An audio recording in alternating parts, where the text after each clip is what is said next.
नमस्कार दोस्तों, crime stories channel पर आपका स्वागत है। दोस्तों, आज की जो क्राइम की घटना है वो है बिजनौर उत्तर प्रदेश से। अपराध चाहे जैसा भी हो, अपराधी होता है। समाज के खिलाफ उठाया हुआ कदम हर अपराध की सजा होती है। 1 दिन से लेकर आजीवन तक, काल कोठरी से लेकर फांसी तक। वैसे ये भी सही है कि कुछ अपराधी कानून के बारीक छिद्रों का सहारा लेकर बच निकलते हैं और कई अपने दाव पेचों से कानून की चौखट तक जाते ही नहीं। अश्वनी उर्फ जॉनी ऐसा तो नहीं था, लेकिन उसकी सोच जरूर कुछ ऐसी ही थी अपने बारे में। अश्वनी उर्फ जॉनी जिला बिजनौर के कस्बा बड़ापुर का रहने वाला था। पढ़ा लिखा सुंदर युवक। पिता सुभाष धामपुर की गन्ना सहकारी समिति में नौकरी करते थे। शिक्षा के महत्व को समझने वाले सुभाष ने अश्वनी को M.Com तक पढ़ाया था। उसने इंटरमीडिएट सिहोरा के स्कूल से किया। आगे की पढ़ाई के लिए उसके पिता सुभाष ने जॉनी को उसके मामा हर्ष के घर दौलताबाद भेज दिया था। वहीं रहकर जॉनी ने नजीबाबाद के कॉलेज से B.Com और M.Com की डिग्रियां हासिल की। इसके अलावा मामा के घर पर रहकर उसने कई डिप्लोमा भी किए ताकि मौका मिलने पर किसी अच्छी नौकरी में निकल जाए। पढ़ाई के दौरान ही निकिता से उसकी घनिष्ठता बढ़ी।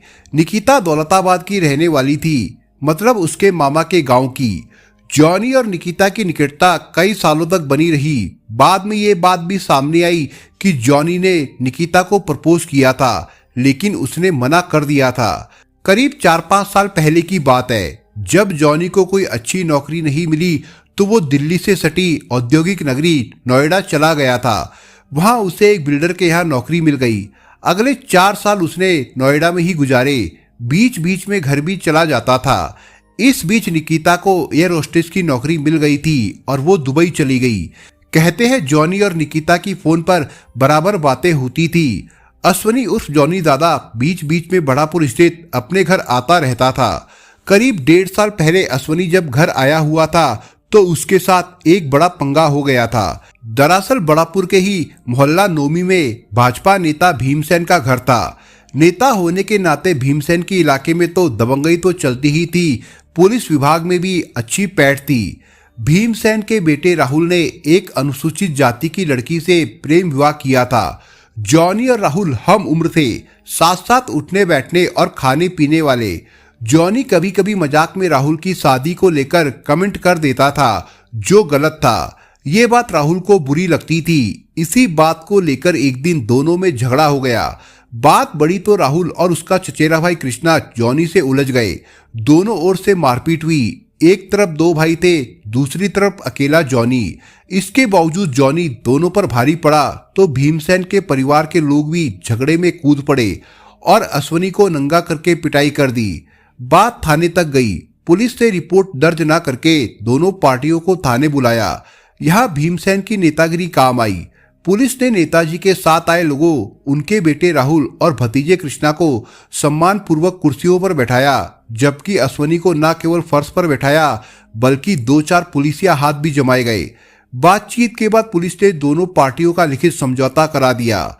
इतना ही नहीं, पुलिस ने अश्वनी से नेताजी के पैर छूकर माफी भी मंगवाई। अश्वनी को इस बेइज्जती से गहरी चोट पहुंची थी। उसे लगा कि इस बेइज्जती को लेकर वो गांव में नहीं रह पाएगा, इसलिए अपनी बेइज्जती का बोझ उठाए वो अपनी नौकरी पर नोएडा चला गया। नोएडा में फिर से काम शुरू करते हुए अश्वनी ने तय किया था कि गालों पर पड़े बेइज्जती के थप्पड़ को वो अपनी मेहनत के बोझ के नीचे दबा देगा।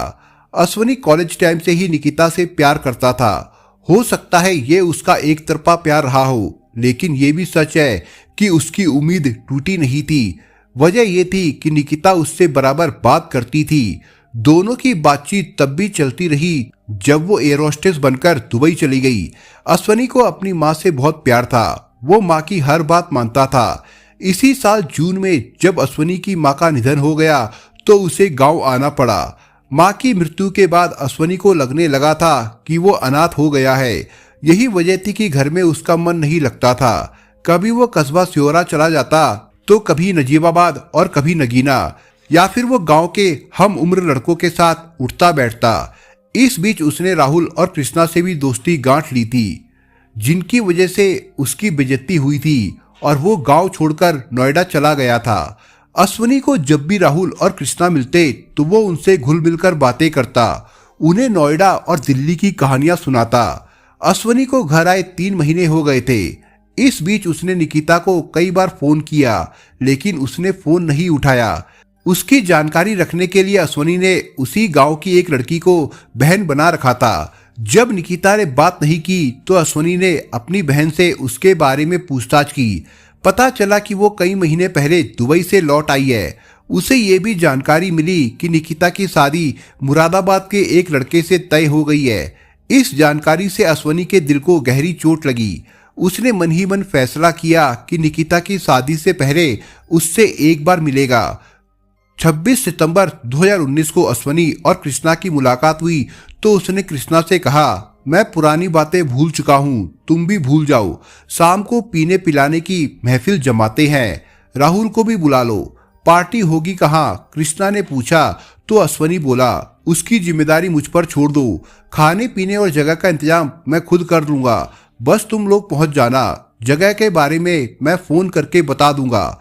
बातचीत के बाद कृष्णा चला गया। उसने राहुल से मिलकर कहा, जॉनी काफी पैसे कमाकर लौटा है, पुरानी बातें भुला देना चाहता है। शाम को पार्टी देने की बात कर रहा था, क्यों ना हम भी सब कुछ भूलकर उसकी पार्टी में शामिल हो, चलेगा ना? ठीक है, पुरानी बातों को भुला देना ही बेहतर है, बता देना कब कहाँ चलना है। राहुल ने उसकी बातों पर मुहर लगा दी थी। शाम को अश्वनी ने फोन करके कृष्णा को जगह बता दी, साथ ही कह दिया कि उसने खाने पीने का सारा इंतजाम कर लिया है। अश्वनी ने जो जगह बताई थी वो बड़ापुर जाखरी मार्ग के किनारे एक जंगल था। कृष्णा और राहुल अपने चाचा ताऊ के लड़के दीपक और रवि को लेकर अश्वनी की बताई जगह पर पहुंच गए। अश्वनी उन सबको मुख्य मार्ग से करीब 200 मीटर अंदर जंगल में ले गया। वहां शराब, बियर और खाने पीने की चीजों का पूरा इंतजाम था। थोड़ी देर में पीना पिलाना शुरू हो गया। सबने जमकर नशा किया। इस बीच छोटी छोटी बातों को लेकर अश्वनी और राहुल में झगड़ा होने लगा। धीरे धीरे बात इतनी बड़ी कि नौबत मार पिटाई की आ गई। दोनों ओर के लोग बियर की बोतलें तोड़कर खून खराबे पर उतर आए। ये देख कृष्णा और राहुल को छोड़कर बाकी युवक भाग खड़े हुए। ज्यादा नशे की वजह से राहुल और कृष्णा के पैर लड़खड़ा रहे थे। इसी बीच अश्वनी ने कमर से पिस्तौल निकालकर पहले राहुल को 4 गोलियां मारी, जिनमें से 2 गोलियां उसके सिर में, एक सीने में और एक पेट में लगी। फिर उसने 3 गोलियां कृष्णा को मारी, जो उसके सीने, सिर और पेट में लगी। कृष्णा और राहुल को मौत के घाट उतारकर अश्वनी वहां से भाग गया। खून खराबे में लिपटी इस घटना की जानकारी दीपक ने पुलिस और कृष्णा राहुल के घर वालों को दी। सूचना मिलते ही थाना बढ़ापुर की पुलिस घटना स्थल पर पहुंच गई। घटना स्थल पर पड़ी शराब, बियर की बोतलें, 2 शव और बिखरे खून से अनुमान लगाया जा सकता था कि वहां क्या और कैसे हुआ होगा। घटना की सूचना मिलने पर नगीना की सीओ अर्चना सिंह और बिजनौर के एसपी श्रीवास्तव भी घटनास्थल पर पहुंच गए। घटनास्थल को देखकर उन्होंने कई थाने की पुलिस को जंगल में अश्वनी उर्फ जॉनी को तलाशने का काम सौंपा। प्राथमिक कार्रवाई से निपटने के बाद पुलिस ने राहुल और कृष्णा के शव पोस्टमार्टम के लिए भेज दिए। इस बीच भीमसेन ने थाना बढ़ापुर में राहुल और कृष्णा की हत्या का केस दर्ज कराया, जिसमें अश्वनी उर्फ जॉनी, उसके भाई रंजीत, पिता सुभाष, जॉनी के चचेरे भाई रवि और मुरादाबाद निवासी बहनोई को नामजद किया गया। घटना के अगले दिन बिजनौर के एसएसपी संजीव त्यागी और मुरादाबाद रेंज के आईजी रमेश शर्मा ने घटनास्थल का मुआयना किया। जिस जगह हत्याएं हुई थी उससे पुलिस अधिकारियों ने अनुमान लगाया कि हर जगह पुलिस तैनाती की वजह से अश्वनी भाग नहीं पाया होगा। संभावना थी कि वो कहीं जंगल में ही छिपा होगा। आईजी के निर्देश पर बिजनौर के 20 थानों की पुलिस को अश्वनी को खोजने के लिए लगा दिया गया। जंगल को खंगालने के लिए ड्रोन कैमरे का सहारा भी लिया गया, लेकिन घर परिवार और रिश्तेदारियों में कहीं भी अश्वनी का कोई सुराग नहीं मिला। दरअसल दिन दहाड़े हुए इस हत्याकांड ने बिजनौर के पुलिस महकमे को हिला दिया था। ऊपर से दोनों मृतक भाजपा नेता के सगे संबंधी थे, जिससे धरना प्रदर्शनों का डर था। पुलिस ने अश्वनी को पकड़ने के लिए अपनी पूरी ताकत झोंक दी थी, लेकिन इस कवायद से हासिल कुछ नहीं हुआ। अश्वनी एक तरह से पुलिस के लिए चुनौती बना हुआ था। पुलिस ने शराब पार्टी में शामिल दीपक से भी हर तरह से पूछताछ की, लेकिन वो कुछ नहीं बता पाया। पुलिस हर तरह की कोशिश में लगी थी। इस बीच 5 दिन बीत गए थे। 30 सितंबर को अश्वनी सिहोरा के निकटवर्ती गांव दौलताबाद पहुंचा और एयर होस्टेस निकिता के घर में घुस गया। निकिता उस समय घर में बैठी टीवी देख रही थी। अंदर जाकर अश्वनी ने निकिता को गोलियों से भून डाला। अश्वनी के पिस्तौल की 7 गोलियां लगने के बाद निकिता दूसरे गेट की ओर भागी, लेकिन गिर पड़ी। जाते जाते उसने धमकी दी कि वो पूरे परिवार को खत्म कर देगा। निकिता पर गोलियां बरसाने के बाद अश्वनी दूसरे गेट से बाहर निकलकर पास ही सड़क पर जाते हुए एक रिक्शा में बैठ गया। थोड़े आगे जाकर वो उतरा और गन्ने के खेत में घुस गया। निकिता 2 महीने पहले ही शादी के लिए दुबई से घर लौटी थी। उसकी शादी मुरादाबाद के मोहल्ला कांसीराम नगर में रहने वाले नीतीश कुमार से तय हुई थी। नीतीश सीआईएसएफ में सब इंस्पेक्टर है और विशाखापट्टनम में तैनात है। नीतीश के कहने पर निकिता ने अपनी नौकरी से भी इस्तीफा दे दिया था। निकिता के पिता हरिओम शर्मा सिहोरा के विदुर ग्रामीण बैंक में नौकरी करते थे।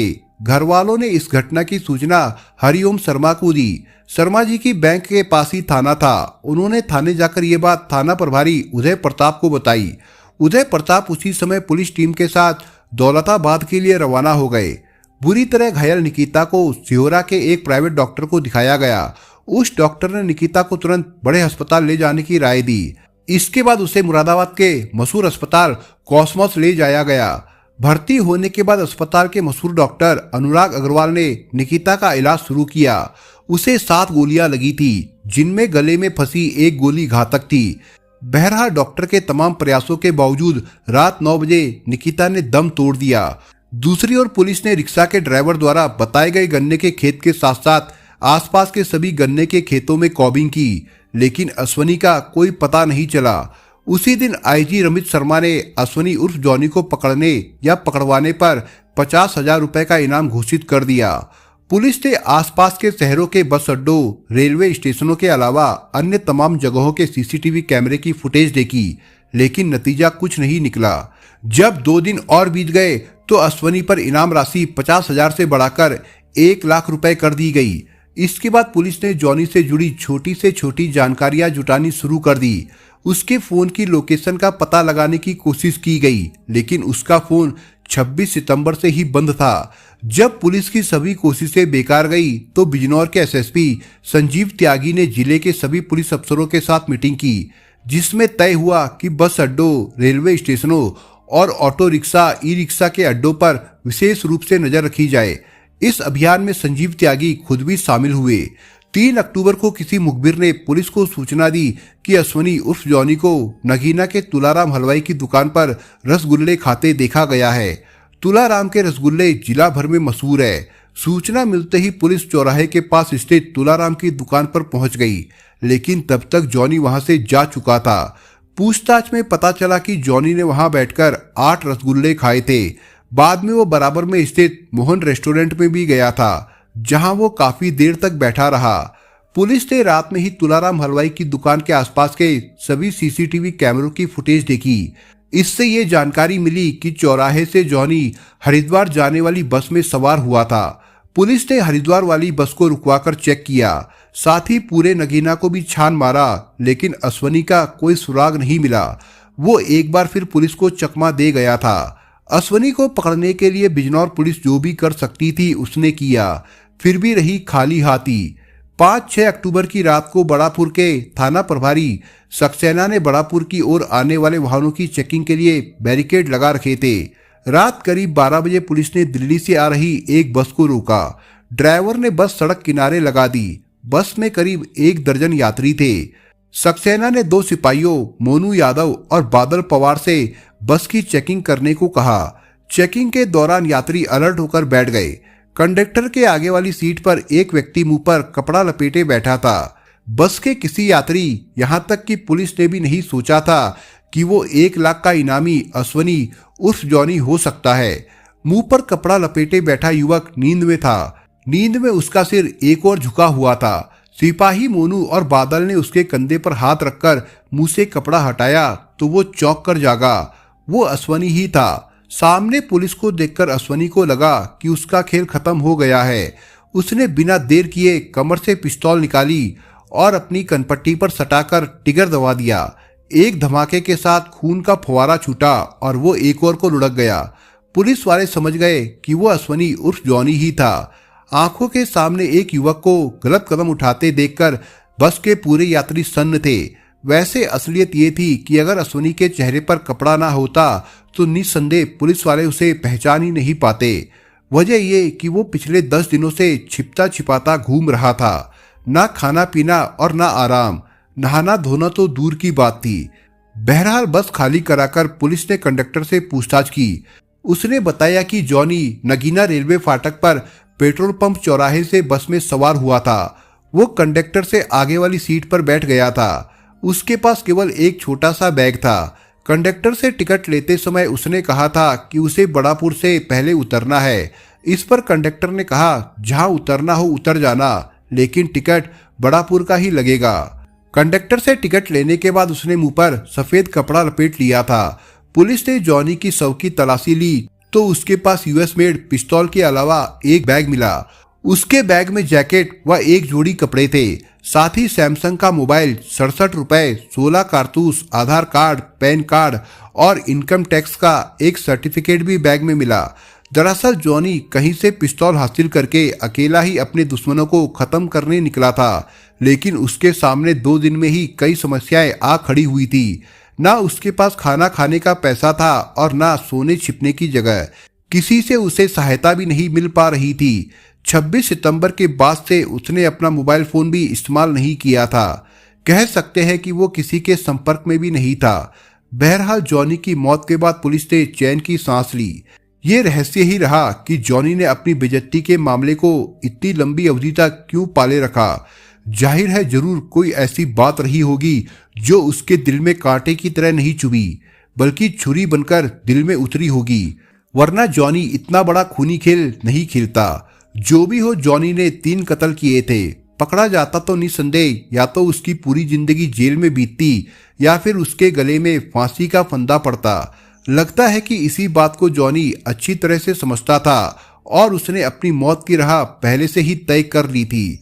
26 सितंबर को राहुल और कृष्णा की हत्या के बाद भीमसेन कश्यप की शिकायत पर पुलिस ने अश्वनी उर्फ जॉनी के अलावा उसके पिता, भाई और अन्य को भले ही केस में शामिल कर लिया था, लेकिन हकीकत ये थी कि जॉनी खुद अपने घर वालों के व्यवहार से परेशान था। पुलिस को जॉनी के लिखे 2 पत्र मिले थे, जिनमें से एक उसकी पैंट की जेब से मिला था और दूसरा उसके घर से। घर से मिले पत्र में ये बात साफ हो गई कि घरवाले उसे पसंद नहीं करते थे। उसे इस बात का दुख था कि घरवालों ने भी उसकी भावनाओं को नहीं समझा।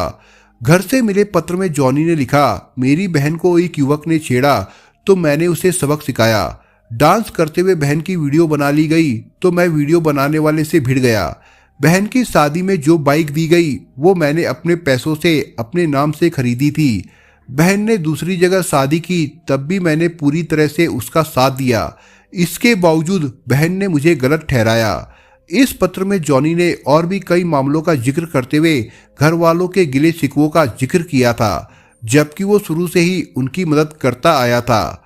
जॉनी की जेब से जो पत्र मिला उस पत्र को वो पुलिस थाने तक पहुंचाना चाहता था। इस पत्र में उसने लिखा कि वो जानता है कि उसने 3 हत्याएं की है, लेकिन इस अपराध के लिए वो सरेंडर करना चाहता है। उसने आगे लिखा, बड़ापुर थाने के कुछ पुलिसकर्मी बहुत अच्छे हैं, उनकी वो इज्जत करता है। वो सरेंडर करना चाहता है, लेकिन उसके साथ मारपीट ना हो, बेइज्जत ना किया जाए। पुलिस अच्छा काम कर रही है, मुझे ढूंढ रही है, मैं सरेंडर करने को तैयार हूँ, लेकिन वो अपने इस पत्र को पुलिस तक पहुंचा नहीं पाया। हो सकता है गलत कदम उठाने वाली रात वो सरेंडर करने के लिए ही बड़ापुर जा रहा हो। जो भी हो, मामला पत्रों का हो या फेसबुक का, अश्वनी उर्फ जॉनी ने स्वयं को पीड़ित साबित करने की कोशिश की, लेकिन पीड़ित होने का मतलब ये तो नहीं है कि अपराधों की राह पर उतर जाओ। दोस्तों, आप अगर चैनल पर नए हो तो आप चैनल को सब्सक्राइब करने के साथ कमेंट बॉक्स में इस कहानी के बारे में अपने विचार जरूर लिखिएगा। मिलता हूँ एक नई कहानी के साथ, तब तक के लिए अपना ख्याल रखिएगा। धन्यवाद।